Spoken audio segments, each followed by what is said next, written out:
Take your hand off her." The room went silent before the woman gripping Elena Brooks's arm had time to react.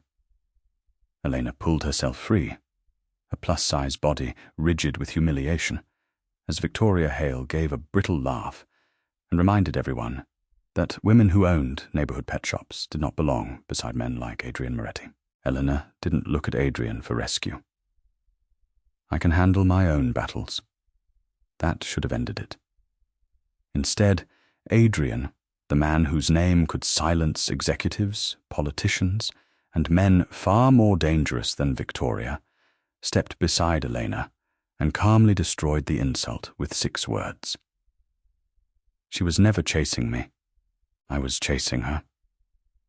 Nobody moved, because for 14 straight mornings, one of the most feared mafia bosses on the East Coast had secretly walked into Elena's little rescue shop. And until that moment, only Adrian and his dead brother's dog knew what had started it. 14 mornings earlier, Adrian Moretti walked into Second Chance Paws with a 140 lb cane corso who looked ready to sue the entire human race. 2 men followed several steps behind. Elena Brooks noticed them, noticed the expensive black coats, noticed how neither man seemed particularly interested in getting close to the dog, and then went back to clipping the nails of a nervous beagle. "Give me a minute." One of the men blinked. Adrian did not. Bruno did. The enormous cane corso stared at Elena as though deeply offended that anyone in the room had priorities other than him. Elena finished the last nail, rewarded the beagle with a biscuit, and handed him back to his owner. Then she finally looked at Adrian. He was tall, broad-shouldered, and controlled in a way that made stillness feel more threatening than movement. But Elena had spent 15 years around frightened animals and nervous owners. Men did not impress her nearly as much as dogs did. What happened to him? Nothing happened today. That wasn't what I asked. Behind Adrian, one of the men suddenly became very interested in a display of flea shampoo. Adrian's eyes narrowed slightly. "He doesn't tolerate strangers." Bruno proved the point with a low growl when Elena took one step closer. Adrian immediately tightened his grip on the leash. "Don't." Elena stopped. Not because Adrian had ordered her to, because Bruno's ears had shifted. "He's not warning me away," she said. "He just growled at you. He's telling me he's scared." "Bruno doesn't get scared." Elena glanced up. "That might be what he wants you to think." For the first time, something changed in Adrian's expression. Elena crouched several feet away, turning her body slightly instead of facing Bruno head-on. She did not reach for him. She did not call his name repeatedly, or offer the ridiculous high-pitched baby voice nervous owners loved using on terrified animals. She simply waited. Bruno stared. Elena stared somewhere beside him. 30 seconds passed. Then Bruno moved forward. Adrian's hand tightened again. "Let the leash go loose," Elena said. "No." "He feels you preparing for something bad. I am preparing for him to bite you. And now he thinks he should prepare too." Nobody spoke to Adrian Moretti that way. The 2 men behind him knew it. Elena did not. After a long moment, Adrian loosened his grip. Bruno approached. He sniffed Elena's knee. Her hand remained motionless. He sniffed her apron. Then he discovered the pocket containing peanut butter biscuits. "Oh, absolutely not," Elena murmured as his massive nose disappeared against the fabric. "We have boundaries." Bruno sneezed. One of Adrian's men coughed suspiciously into his fist. Elena offered Bruno a biscuit on her open palm. He took it with the astonishing gentleness. Then another. Within minutes, the supposedly unmanageable Cane Corso had planted himself beside Elena's legs while she examined his ears. 2 professional trainers couldn't touch him, Adrian said quietly. Maybe they were trying too hard. When Elena walked toward the grooming station, Bruno followed. Adrian called him. Bruno ignored him. Bruno? Nothing. Elena looked over her shoulder. Congratulations. Your dog has apparently replaced you. This time, the man near the flea shampoo definitely laughed. Adrian gave him one look. Silence returned immediately. Elena smiled. Then Bruno did something that erased it. The giant dog lowered himself at her feet, rolled onto his back, and exposed his belly. Adrian stopped breathing for a second. Elena saw it. The intimidating stranger who had entered her shop, looking as if nothing in the world could surprise him, was suddenly staring at his dog like he had seen a ghost. He hasn't done that, Adrian said. His voice was different now. Elena slowly scratched Bruno's chest. Since when? Adrian did not answer immediately. Since my brother died. The humor disappeared. Bruno's tail struck the floor once as Elena continued rubbing his chest. Adrian watched her hand, then Bruno, and somewhere behind the control in his face, an old memory surfaced, one he had spent nearly a year refusing to take seriously. His younger brother's final voicemail. A strange sentence about Bruno and what Adrian should do if the dog ever trusted someone he didn't know. Adrian returned the next morning at exactly 8:15. Elena looked at Bruno, who was already pulling toward her with enough enthusiasm to drag a smaller man across the floor. Then she looked at Adrian. What happened? He needs continued behavioral evaluation. Bruno shoved his enormous head against Elena's hip and wagged his tail. She scratched behind his ears. Yes, he looks devastated. Adrian ignored the sarcasm.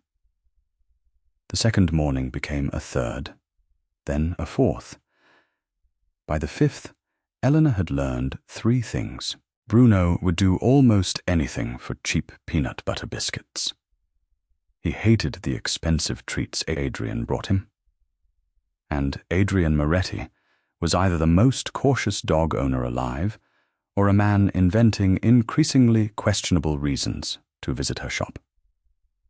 Your dog is fine, she finally told him. I prefer certainty. You prefer excuses. Adrian looked at her. Elena waited. Most people filled silence when he stared at them. She apparently considered silence a competitive sport. Bruno sat between them, looking from one to the other. Then Princess arrived. The tiny rescued Chihuahua belonged to nobody yet, and considered that everyone else's fault. She weighed 6 lb, had 1 crooked ear, and possessed the confidence of an animal who had never encountered consequences. Princess saw Adrian. She exploded. Adrian stared down as furious barking echoed through the shop. What is wrong with that dog? Nothing. She hates me. She's cautious. She tried to bite my shoe yesterday. Elena suppressed a smile. Maybe she prefers certainty. Adrian's mouth almost moved. Almost. That became their rhythm. Every morning, the frighteningly serious stranger arrived with the frighteningly large dog, who immediately abandoned him for Elena. She made Adrian participate, instead of standing back and issuing instructions. He learned how to redirect Bruno when the dog became anxious. He learned which touch calmed him. He learned that Elena would slap his hand away from the treat jar if he rewarded Bruno at the wrong time. On the 7th morning, Bruno came in muddy after rain. Elena handed Adrian a disposable grooming apron covered in cartoon puppies. He stared at it. No. Yes. I'm not wearing that. You're holding him while I wash him. One of Adrian's men abruptly turned away. Elena pointed at the apron. In this shop, Bruno outranks you. Adrian slowly put it on. 10 minutes later, another man entered carrying a leather folder. He stopped dead. Boss? Elena glanced up. Boss? The newcomer looked from Adrian's puppy-covered apron to Elena and seemed to reconsider every decision that had brought him there. We have an urgent situation downtown. Adrian continued holding Bruno. Handle it? The man hesitated. They're waiting for your authorization. Something in his tone made Elena pay closer attention. Adrian gave him a quiet instruction involving 2 company names Elena recognized. Companies worth hundreds of millions of dollars. The man nodded immediately. No argument. No questions. He left. Elena slowly turned off the water. Who exactly are you? Adrian's gaze met hers. Before he could answer, one of the employees hurried from the back room, took one look at him, and went pale. Elena, she whispered, pulling her aside. Do you seriously not know? Apparently not. Her employee lowered her voice further. That's Adrian Moretti. The name meant nothing for half a second. Then it did.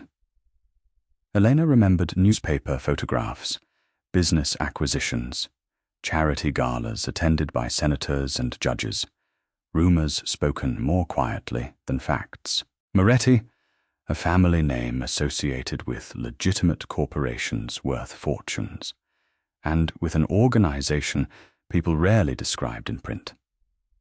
Elena looked back. The man wearing cartoon puppies was one of the most powerful mafia bosses on the East Coast. Adrian watched recognition settle across her face. He had seen that moment hundreds of times. First came understanding, then fear, then politeness, sometimes greed, almost always distance. Elena walked back to the grooming table. Adrian waited. She pointed at Bruno. You're holding him wrong. His eyebrows lifted. That's it. What did you expect? Usually, people behave differently once they know my name. Elena adjusted his hand on Bruno's chest. I already thought you were controlling. For perhaps the first time in years, Adrian Moretti had no immediate response. Elena smiled. Now I just know you're professionally controlling.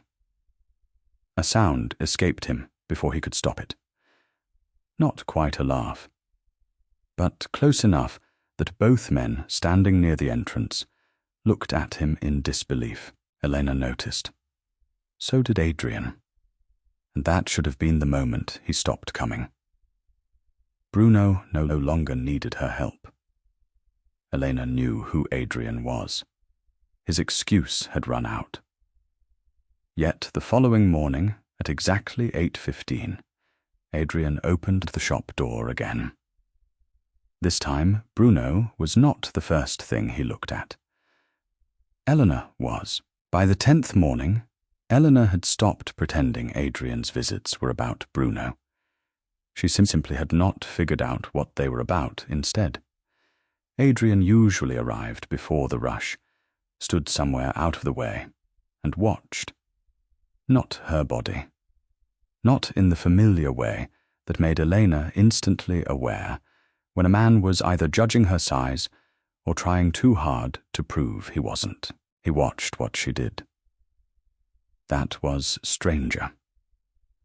One morning, an elderly man named Mr. Harris brought in his terrier, Lucy.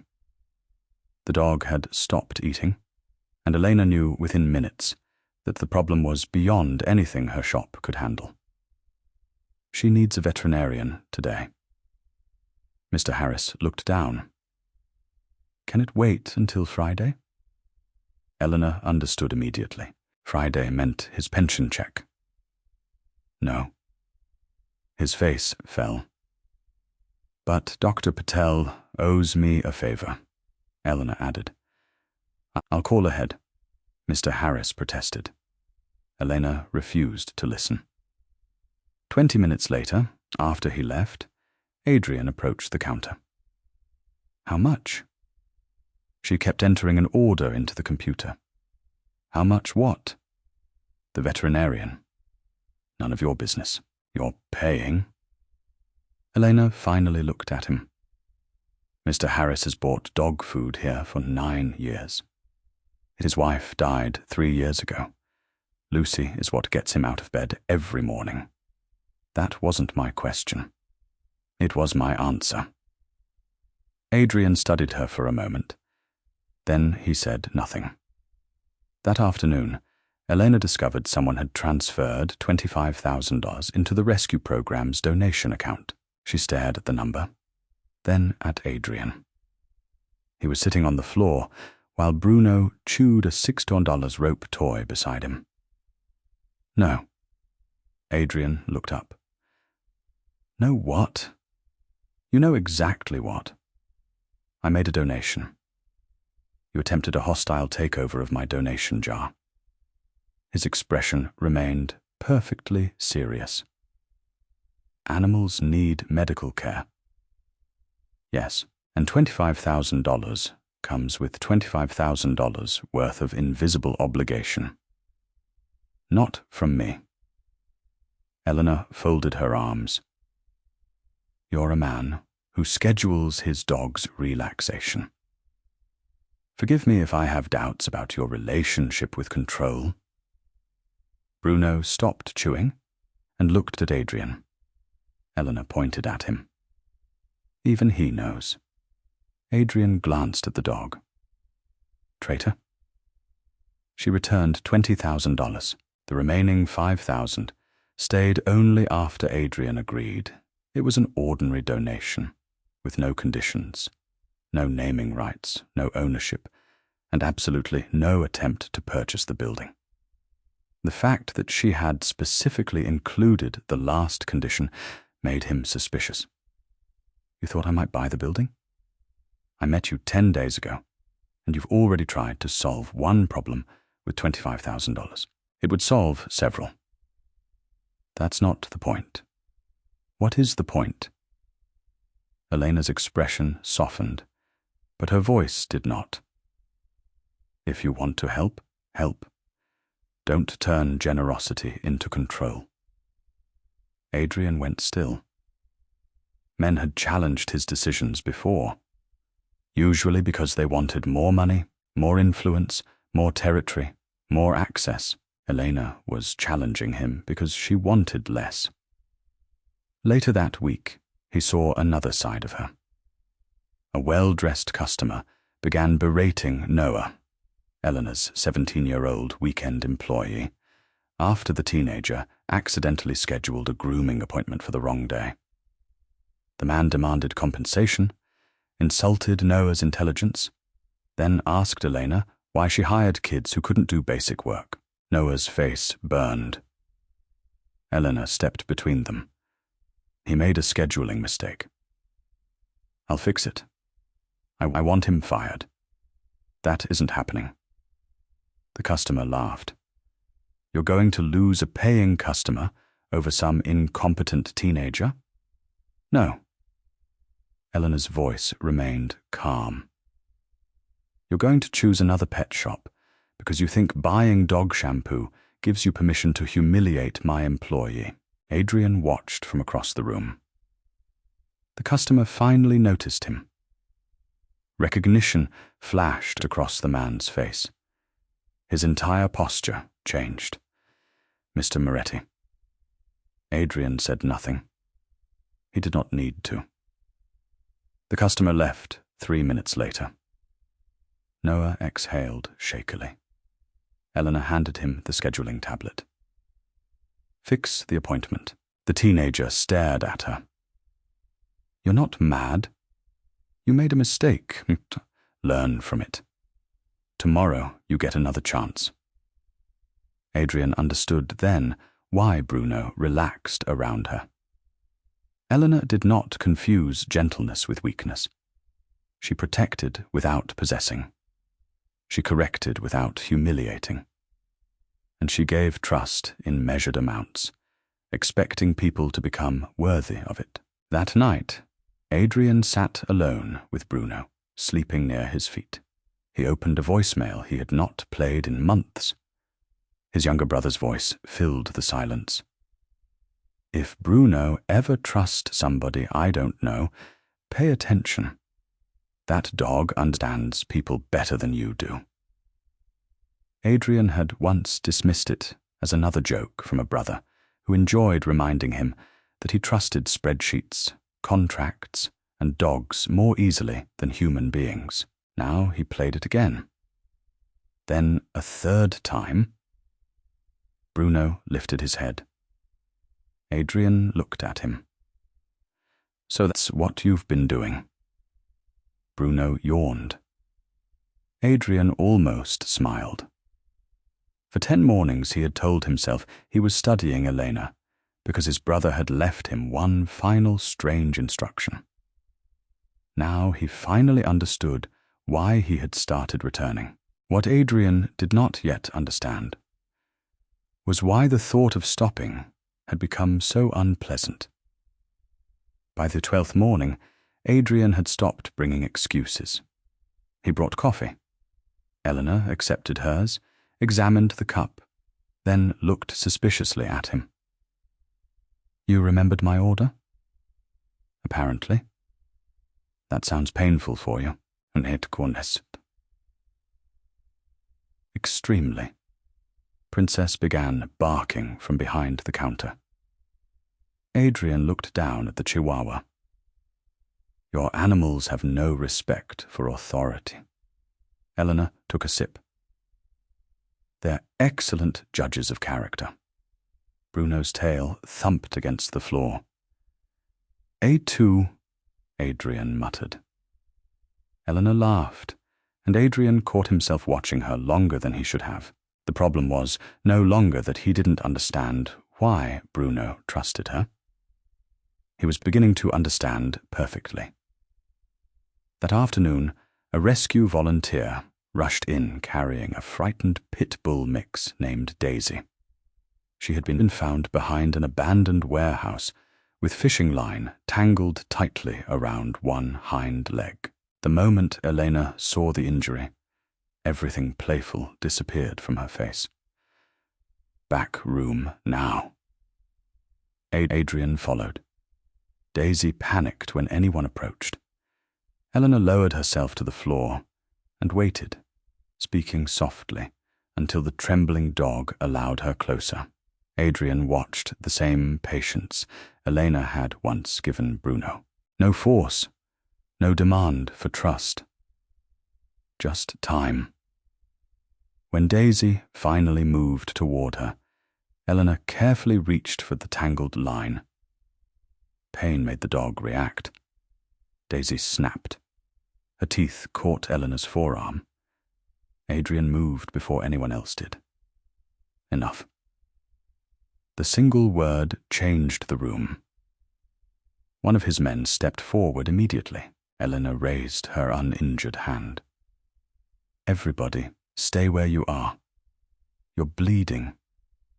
I noticed. That dog bit you, because she's terrified and hurting. Adrian reached for Eleanor's arm. She pulled it back. Adrian, let me see it. I said, I'm fine. And I disagree. The coldness in his voice would have frightened almost anyone else. Elena simply stared at him. Then she understood. He was not angry at her. He was scared. The realization softened something in her. She held out her arm. Look, the bite was shallow. Adrian examined it anyway, his hand unexpectedly gentle around her wrist. You need a doctor. I need antiseptic. A doctor. Bossy. Stubborn. Controlling. Bleeding. She almost smiled. Behind them, Bruno pushed his enormous head between their bodies. Elena looked down. Jealous? Adrian released her wrist. Apparently, I have competition. For one dangerous second, neither of them treated it like a joke. Later, after Daisy had been safely transferred to a veterinary clinic, Eleanor found Adrian sitting alone beside Bruno. His jacket was gone. His sleeves were rolled up. One hand rested on Bruno's neck. The intimidating man everyone else seemed to fear looked tired. Human. Elena sat across from him. You never told me about your brother. Adrian's hand stopped moving. You never asked. I'm asking. Silence stretched between them. Normally, Adrian would have ended the conversation there. Instead, he looked at Bruno. Matteo was younger than me by 6 years. Bruno was his.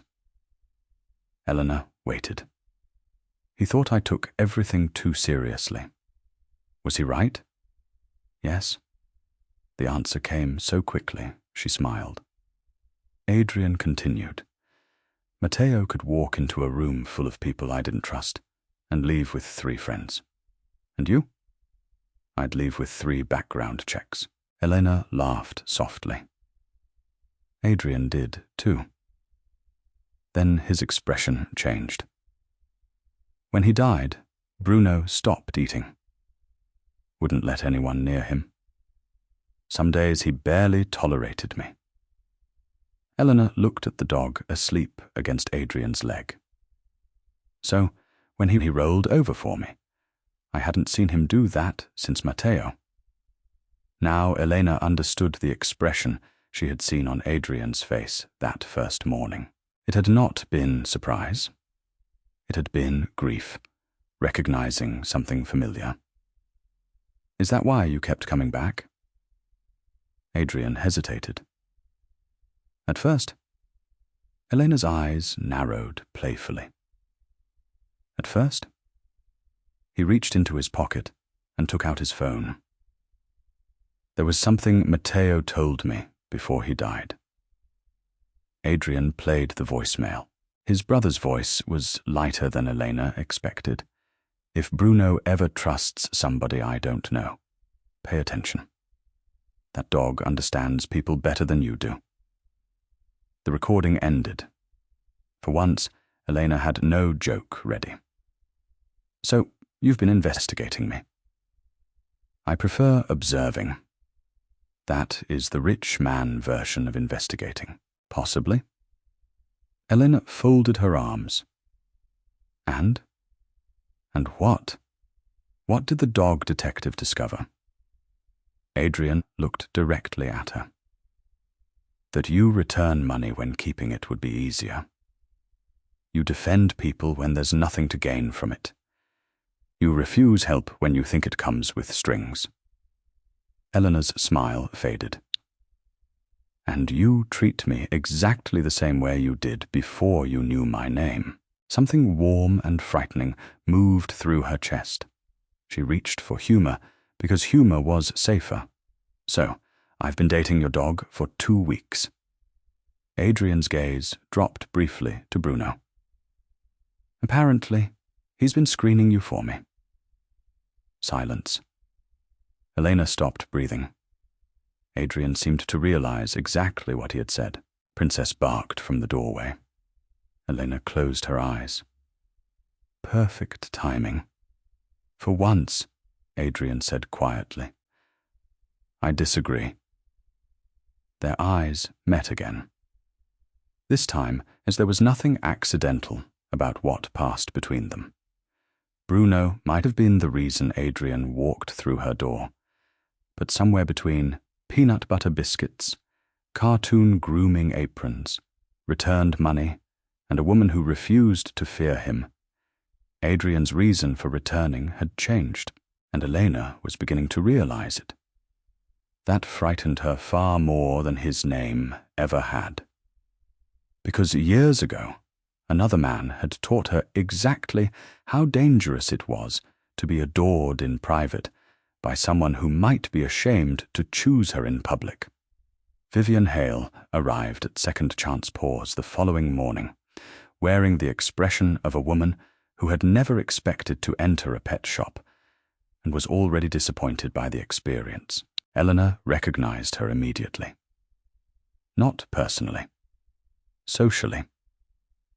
Vivian appeared in photographs beside foundation presidents, politicians, old money families, and occasionally Adrian Moretti. In several articles, the two had been described as an inevitable match. Elena hated that she remembered the phrase. Vivian smiled when Adrian introduced them. So, you're Elena. Not nice to meet you. Just you're Elena. Elena returned the smile. That's usually what people call me. Adrian glanced at her. Vivian laughed half a second too late. I've heard so much about this place. Hopefully nothing from Princess. As if summoned by insult, the Chihuahua appeared. She looked at Vivian, then Adrian. She barked at Adrian. Eleanor nodded thoughtfully. Still personal. Adrian sighed. Vivian watched him. More specifically, she watched Elena make him sigh. Then she watched something stranger. A volunteer carried in a rescued spaniel with a badly irritated paw. Elena immediately knelt beside the dog. Adrian, hold him here. Adrian crouched without hesitation. Not like that. Support his chest. He adjusted his hands. Gentler. He obeyed. Vivian's smile disappeared. The man who could make senior executives reconsider entire negotiations with one look was kneeling on a pet shop floor, while Elena corrected him as casually as if he were a new employee, and Adrian did not seem diminished by it. He seemed content. That was when Vivian understood this was not entertainment. Later, she found Elena alone near the back room. You're very good with him. Elena glanced toward the injured spaniel. He's sweet when he's not frightened. I meant Adrian. There it was. Elena continued organizing medication. You'd have to ask Adrian. Vivian moved closer. Our families have known each other for years. Men in Adrian's position live differently from ordinary people. I'm aware he's not ordinary. He can afford to be fascinated by unusual things.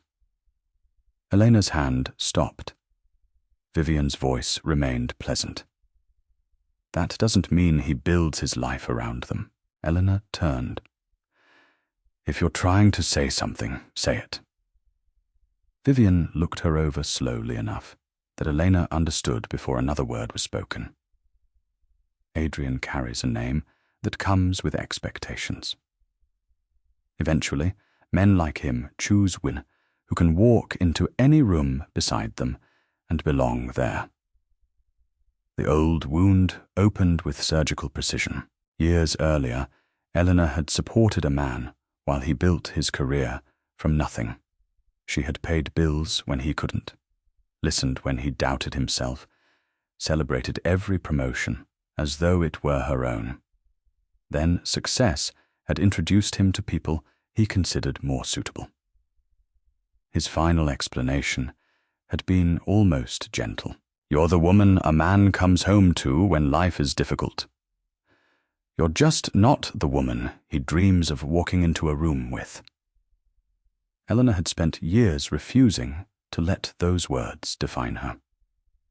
Vivian had somehow found their echo. "You're right about one thing," Eleanor said. Vivian waited. "I don't belong in every room." Eleanor stepped closer.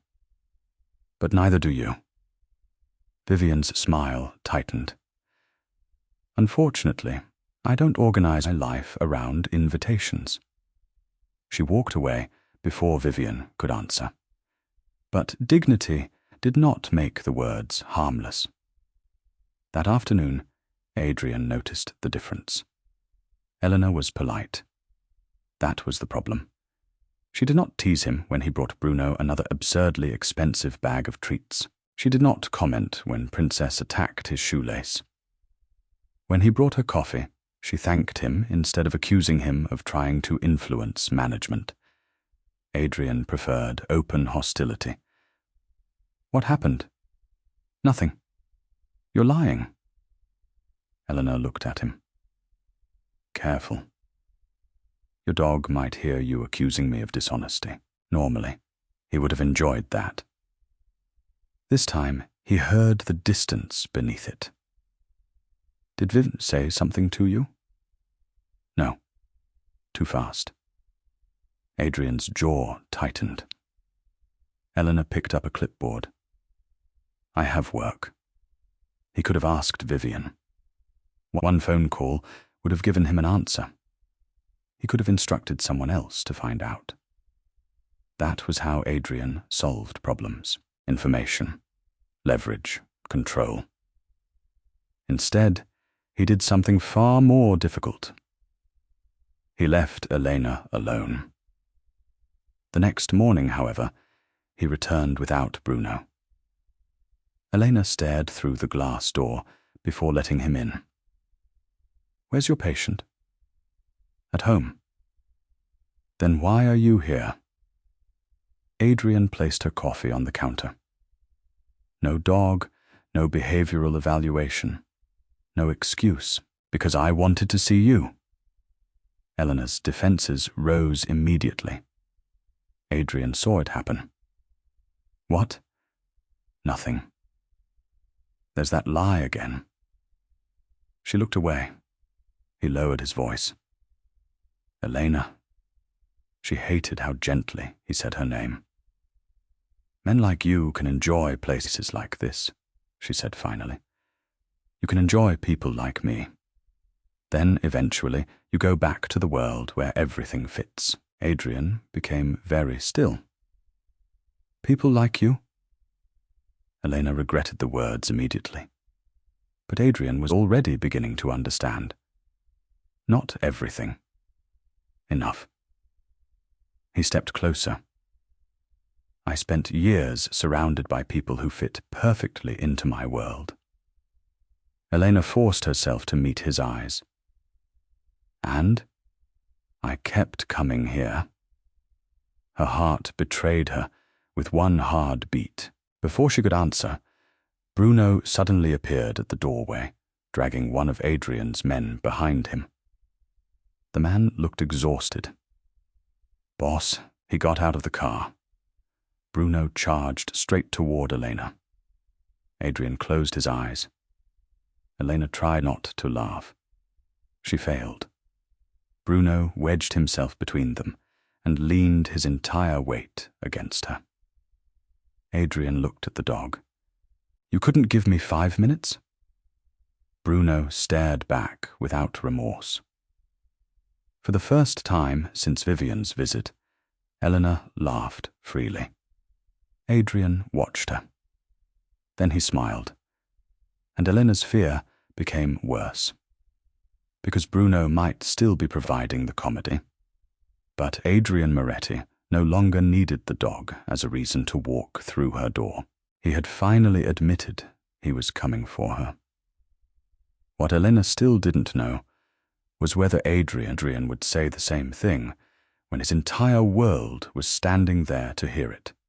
2 days later, Elena understood exactly what she had been afraid of. Second Chance Paws was hosting a small adoption event when Vivian returned. This time, she did not come alone. 2 women from her social circle accompanied her along with several donors Elena recognized from local charity boards. Adrian had arrived 20 minutes earlier with Bruno, and the sight of him helping Noah carry boxes had already attracted enough attention. Vivian watched Elena hand Adrian a roll of trash bags. "You've trained him well." Elena heard the insult beneath the smile. "So has Bruno." Adrian glanced over. Vivian stepped closer. "I was hoping our last conversation might have saved you some embarrassment." "Vivian," Adrian warned. Elena raised one hand. She did not need him yet. Vivian smiled. "Everyone can see what's happening. You found a reason to keep Adrian coming here, and now you're enjoying the attention." Elena's expression hardened. "You're giving me far too much credit. Have you ever tried making that man do something he doesn't want to do?" One of the donors suppressed a laugh. Vivian's face tightened. Then her gaze traveled deliberately over Eleanor's full figure. Enjoying someone privately is very different from choosing her publicly. Men carrying names like Moretti understand that distinction. There it was. The same wound. The same old judgment, dressed in more expensive language. Elena felt it hit, but this time she did not shrink. "If the only thing you can find wrong with me is the amount of space my body occupies," Elena said calmly, "then apparently I've done pretty well." Silence followed. Elena turned to leave. Vivian grabbed her arm. "Don't walk away from me." Adrian's voice cut across the room. "Take your hand off her." Everything stopped. Vivian released Elena immediately. Adrian crossed the room, but Elena faced him before he could say another word. "I don't need you fighting my battles." For a moment, everyone seemed to wait for Adrian Moretti to decide whether he would tolerate being corrected publicly. He did something nobody expected. He nodded. "I know." Then he looked at Vivian. No threat, no raised voice, no display of force. "You've misunderstood something." Vivian swallowed. "Elena never pursued me." Adrian glanced at Elena before finishing. "She was never chasing me. I was chasing her." Nobody laughed now. "I came here 14 mornings in a row," Adrian continued. "Half of those mornings, Bruno didn't need an appointment. By the end, he didn't need one at all." Elena stared at him. Adrian did not look away. And Elena knew that before I was willing to admit it, Vivian's face had gone pale. Adrian could have humiliated her further. He didn't. "You should leave." This time she did. Only after the room began breathing again did Elena pull Adrian into the back office. "What did you just do?" "Told the truth." "No, the whole truth." Elena understood. Why had it started? He took out his phone. "You heard Matteo's message." "I heard one sentence." Adrian found the voicemail again. This time he let it continue. Matteo's voice filled the room. If Bruno ever trusts somebody I don't know, pay attention. That dog understands people better than you do. You spend so much time deciding what everyone wants from you that someday you might miss somebody who doesn't want anything. Let him help you. The recording ended. Eleanor's anger disappeared. Adrian stared at the phone. My brother knew me. His voice was quieter now, better than I wanted him to. He looked toward Bruno through the open doorway. When Bruno chose you that first morning, I needed to understand why. So you investigated me. Yes, at least you're finally admitting it. I watched you return money you could have kept, pay a veterinarian for her man who couldn't afford it, protect Noah when firing him. Would have been easier. Then you returned $20,000 to a man most people spend their lives trying to get money from. A reluctant smile touched Eleanor's mouth. That last one still hurts, doesn't it? Deeply. She laughed. Adrian stepped closer. Bruno trusted you first. I was slower. The humor left his face, but eventually I understood what Matteo was trying to tell me. Eleanor's voice softened. What? That I had spent years protecting myself from people who wanted something from me. His gaze held hers. And when I finally met someone who didn't, I nearly made the mistake of treating her like another problem to investigate. Eleanor felt tears threaten and refused to let them fall. I'm not interested in being your crit, Adrian. You aren't. You say that now.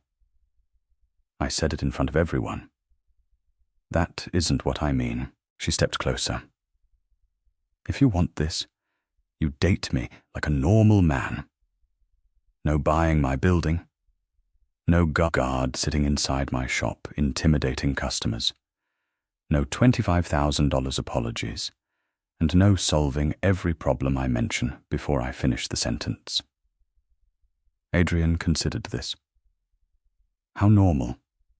Painfully normal. That sounds inefficient. Then we're probably doomed. He smiled. Dinner Friday? Eleanor made him wait 3 seconds. Me up at 7 ons. Adrian Moretti discovered over the following months that controlling an empire had prepared him poorly for dating Elena Brooks. His first dinner reservation involved a private dining room, a chef flown in from another city, and enough security to protect a head of state. Elena made him cancel it. They ate Italian food at a family restaurant where nobody cared about his last name. He tried sending her jewelry. She sent it back. He brought coffee instead. That she kept. Princess continued barking at him. Bruno continued stealing his seat beside Eleanor. And slowly, Adrian learned that being allowed into someone's life was different from acquiring a place in it. Months later, Eleanor stood at the center of the largest fundraiser Second Chance Paws had ever held. The expansion she had dreamed about was finally possible, not because Adrian had bought it for her. Eleanor had built the campaign herself. Adrian had helped on her terms. People from his world attended because the project deserved their attention. Vivian was there too, connected to several of the foundations involved. Eleanor noticed her across the room. For one brief second, the old sentence returned. You're not the woman he dreams of walking into a room with. Then Adrian entered. People immediately moved toward him. He greeted 2 executives, acknowledged an old family friend, and passed 3 people clearly waiting for his attention. Then he saw Elena. He walked directly to her. No hesitation. No calculation. No attempt to make their relationship quieter for the comfort of anyone watching. His hand settled naturally at hers. Someone nearby smiled. So this is how the famous Adrian Moretti finally became an animal rescue supporter. Elena looked down at Bruno. His dog had excellent taste. Adrian nodded solemnly. Eventually I caught up. Laughter spread around them. Even Elena laughed, and something inside her finally became quiet. Adrian had not rescued her. He had not made her worthy. He had simply refused to ask her to become smaller, so that loving her would be easier for him. Later that night, after the last donor had gone, Elena sat beside Bruno, while Adrian loosened his tie. "You realize he manipulated this entire relationship," Adrian said. Elena scratched Bruno behind the ears. "Bruno didn't force you to visit 14 mornings in a row. He was emotionally distressed." Bruno was asleep on his back, paws in the air. Elena looked at him, then at Adrian. "Clearly." Adrian laughed. Not the restrained, almost laugh she had earned during their first week. A real one. Elena reached for his hand. Adrian had begun the story, trusting a dog more than he trusted people. Bruno had simply recognized what his owner could not, and Elena had spent years believing a man might value everything she was in private, yet still wish she were someone else when the world was watching. She no longer believed that. Not because a powerful man had chosen her, but because when he did, Eleanor had required him to choose her honestly. Bruno opened one eye. Adrian noticed. "Don't look so pleased with yourself." The dog's tail struck the floor. Eleanor smiled. "He knows exactly what he did." And this time, Adrian Moretti didn't argue.